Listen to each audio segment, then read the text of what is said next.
In a little bit. Now, we've shown you some of the damage across Monroe County tonight. Right now, Alex Almanza is in Bloomington. This is where several businesses were damaged. Alex, what have you been seeing there? Well, we've been seeing a lot of damage, and not just not really condensed in one specific area, but parts of buildings completely just kind of torn off and moved to even different parts of parking lots. So you can see this big piece of wood definitely wasn't here before. This storm caused lots of damage, and we can see behind me right here. All this is from this bank right here. This is a Fifth Third Bank on the west side of Bloomington. You can see the amount of wood.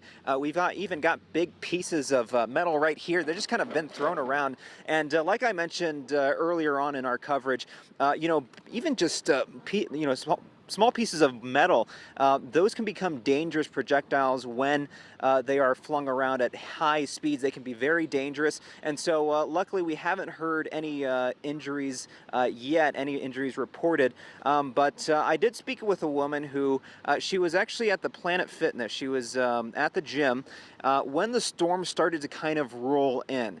And so when she started to see that those high winds and that rain, she actually moved her car underneath this awning right here at the Fifth Third Bank, thinking that it would be safe. But for her, it really wasn't. And so all this debris just started to fall around her, and it became a very scary situation. I'm for real. Oh my God, oh my God, oh my God, I gotta put my head down, I swear to God, oh my God! So she said that she didn't want to be identified, but she shared that video with us and just kind of explained the emotion that was going through her head as all this debris really started to fall around her. And so this is just the start of the damage that we're showing you here. Pictures don't do it justice.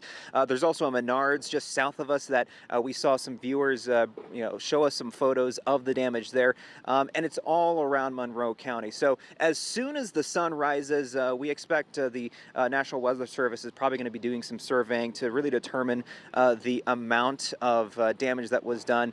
We talk about F1, F2, F3. Those are categories that are really just based on visual observation. So when they go out here and they do those observations, we're going to learn a little bit more about how much damage and how much power this storm really had. Yeah, sorry to see so much damage there in Bloomington. We're glad no injuries have been reported, Alex. Thanks.